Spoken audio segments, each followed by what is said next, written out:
Welcome to Talking Books. I'm Michelle Martin. This is the show that celebrates all things to do with reading. Today, blockbuster author James Frey, who is no stranger to the debate on truth and fiction after his book A Million Little Pieces was published, candidly takes all my questions about the book that had us ask, if a novel is 80% true, does that make it a memoir? So the idea that I chose to do it, or that it was my idea, is wrong. You know, we submitted it to the publisher as a novel. They chose to publish it as a memoir. I went along with the choice. That was, I don't know even if it was a mistake. A Million Little Pieces lives in a very gray area.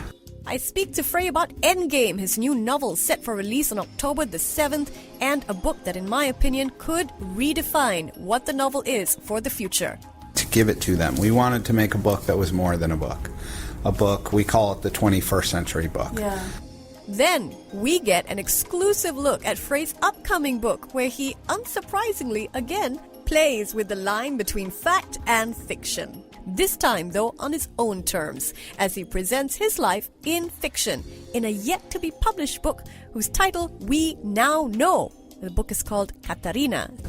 It'll be published as a novel, and sort of the irony is I know then people are going to pick it apart to try to figure out what's real in it. And so if I publish something as nonfiction, they call me a liar, and if I publish something as fiction, they say, well, why didn't you just publish it as nonfiction? And that's all ahead in Talking Books. I'm Michelle Martin. American writer James Frey is in town right here in Singapore to talk about and sign copies of Endgame, his newest series for young adults. Readers who solve the complex puzzle in the novel stand a chance to win up to $3 million. You have a passion for puzzles, I understand, which can be seen in your new trilogy. In this particular novel, you're dangling $500,000 for readers if they are able to solve the puzzle. But I understand, this love for puzzles dates back to a book perhaps by English writer Kit Williams called Masquerade. Can you tell us about the link between Masquerade and Endgame? Yeah, I don't know if I have a love for puzzles because I'm not smart enough to solve most of them. But when I was 10 years old, I grew up in Cleveland, which is sort of an industrial city in the middle of America. When I was 10, my mother brought home this book called Masquerade. Masquerade was a book with a puzzle in it. I was fascinated with it. In the book, if you could solve the puzzle, it led you to the location somewhere in England where the author had buried a $50,000 gold jewel-encrusted rabbit. And at 10, I had dreams of solving the puzzle and buying a big pile of Legos and Atari cartridges. So I read the book over and over and over again, and I was fascinated with it. And I was fascinated with it because it was a book that somehow became more than a book that you had to pay attention to every word, you had to go back to, you had to look at the pictures very carefully, and you thought of everywhere you went. The puzzle in that book took 3 years to solve, and then the world kind of forgot about Masquerade.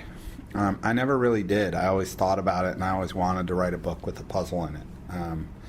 So I did it, which Endgame is a book about the end of the world, about a game that is played at the end of the world. If the game is won, the world is potentially saved. And there will be 3 books in the series. Each is about the hunt for a hidden key. So in each of the books, we'll be writing a puzzle and hiding a real key somewhere in the world. So for the first book, if you're the first person to solve the puzzle and find that key, you win $500,000. This is a book that mixes reality and fiction. It allows fans to really solve a puzzle. It's also been described as a book that mixes many genres.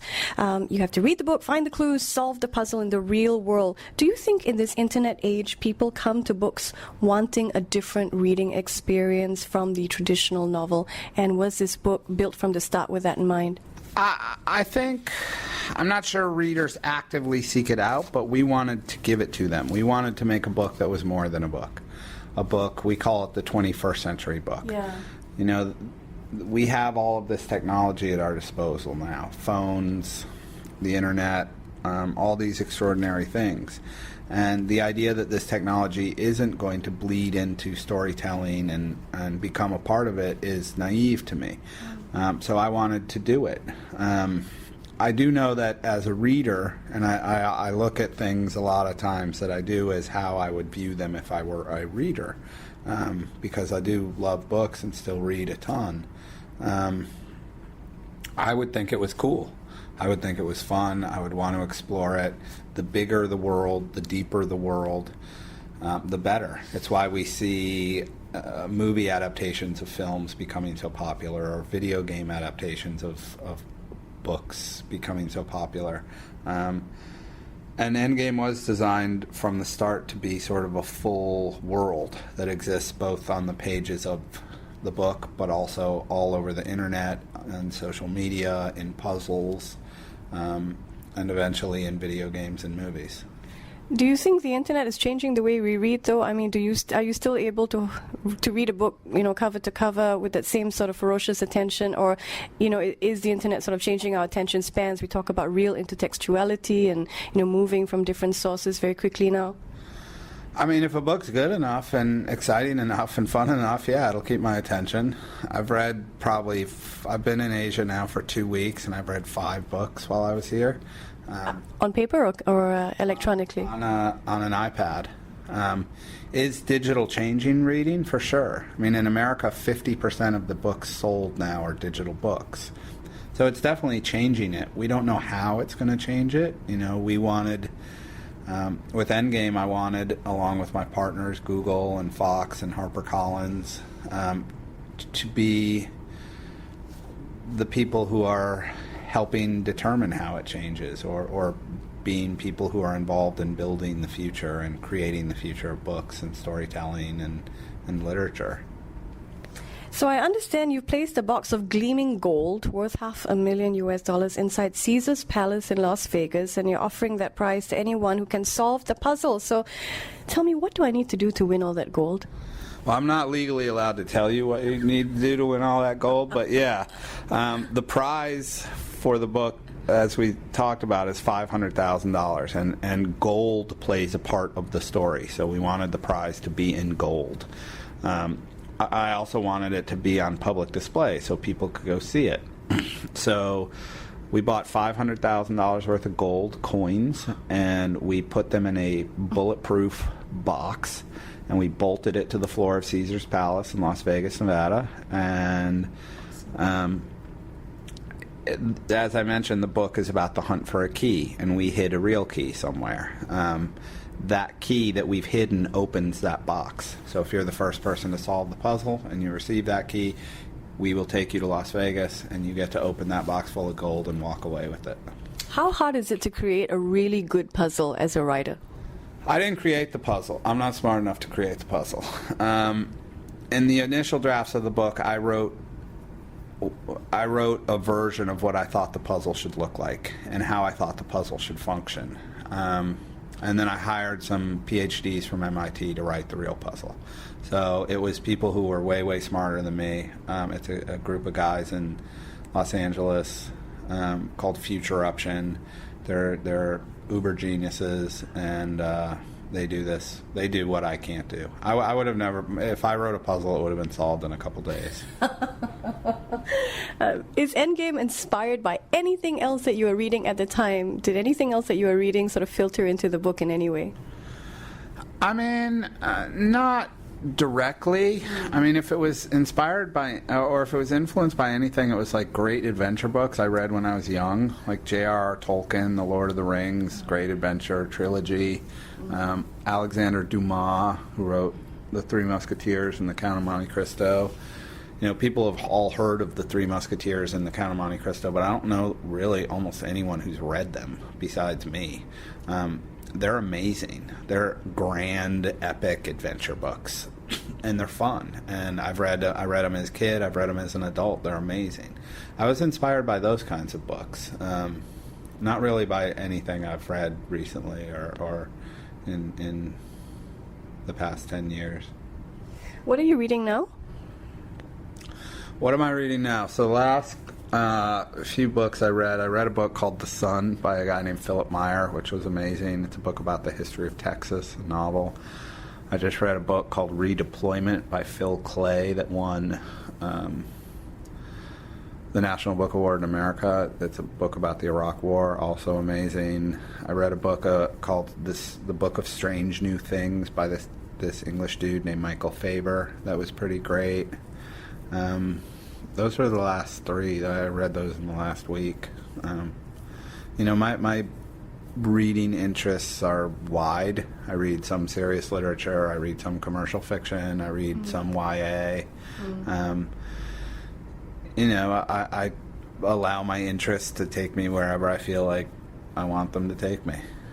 Hear more of my interview with author James Frey after this. Stay tuned to Talking Books. I'm Michelle Martin.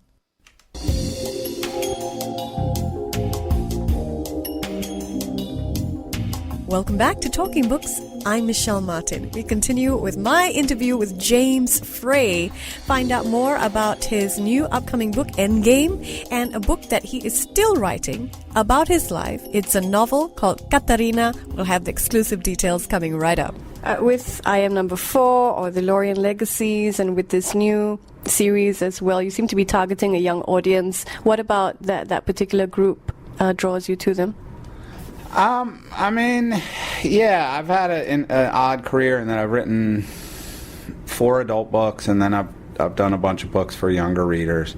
It's more just that I loved reading books as a kid. I read a ton of books as a kid, and so I want to continue to write books for kids, hopefully inspire them to love reading the way so many books inspired me to love it and inspired me to ultimately become a writer. So a few years back, you published A Million Little Pieces, which you said was a memoir of your life as an alcoholic and drug addict, and it was widely praised and published by Oprah, but turned out to be more than fiction. Why did you choose to publish it as a fictional account? I submitted it to the publisher as a novel. So the idea that I chose to do it, or that it was my idea, is wrong. We submitted it to the publisher as a novel. They chose to publish it as a memoir. I went along with the choice. That was, I don't know if it was a mistake. A Million Little Pieces lives in a very gray area. It is. There are the most important elements of it are absolutely true. I was a drug addict and alcoholic. I went to treatment for those issues. I was in treatment in the place I wrote about. I was there with the people I wrote about. The core base of it is true. Certainly I embellished quite a few details and changed a lot of things, and I did that to make the book better, I think the idea that other writers don't do that is incredibly naive, because they do. And you've seen it happen again and again and again. Most books, when put under pressure, will reveal themselves to have things in them that have been embellished or changed or altered in a variety of ways. And the writers do it for a variety of reasons. So tell us about this book you're writing. It's another book sort of based on my life, but this time my name won't be James, and it'll be published as a novel. And sort of the irony is I know then people are going to pick it apart to try to figure out what's real in it. And so if I publish something as nonfiction, they call me a liar, and if I publish something as fiction, they say, well, why didn't you just publish it as nonfiction? And it's like... So you're writing in your own name, James Frey, but it's a novel. Yeah, it's a novel about a sort of part of my life in Paris when I was 22 and 23. What about that period? What about that period did you want to bring to life? It's just a good story. I moved to Paris when I was 22 to try to be a writer, and I had a crazy, crazy life there. And I had this girlfriend there, and we had the awesome Parisian love affair where we would get in fights and scream at each other. And no, she was Norwegian. Oh. She was a Norwegian model. We would have crazy, passionate encounters in the bathrooms of bars and the alleys of streets, and then we would, scream at each other and throw glasses at each other. Very passionate. And the writing happens around it. Yeah, and I was, young, and it was Paris, and it was fun. And so I'm going to write a book about it. Yay. And it When will be this be heavily... ready? Oh, I have no idea. Aw. I don't have any idea when it will be ready. I'm so busy, it's not going to be next week, that's for sure. Okay. But it'll be interesting to see, because I know people will pick it apart in the opposite way. Did you want that? Do you want people guessing about the gray areas? No, but it happens. So, if I write fiction, it's what, or if I write nonfiction, it's what in this book is fake, and if I write fiction, it's what in this book is real. Might as well play with it, yeah. And I know that people will say, "Well, he made this up," and I'll be like, "Yeah, it's a novel. I can make whatever I want up." But in a way, that's fun. You get to play around. I mean, I've done that in a few books. Ever since Pieces. So no title yet? The book will be called Katerina. That's a model's He name. keeps us guessing. Incredible literary talent, Yep. James Frey there. You're listening to Talking Books. I'm Michelle Martin. And in a minute of book news, Singapore will be guest of honor country at the upcoming New Delhi World Book Fair. The fair will be held from the 14th to the 22nd of February. And a delegation of publishers, authors, and illustrators will be representing Singapore. Leading the 50-strong delegation, Ms. Claire Chiang, NAC board member and chairperson of the National Book Development Council of Singapore. The delegation will comprise authors, illustrators, poets, graphic novelists, publishers, librarians, booksellers, and even arts administrators, all there to represent Singapore at the New Delhi Book Fair. An opportunity to present Singapore writing and publishing to the world. You've been listening to Talking Books. I'm Michelle Martin. Keep reading.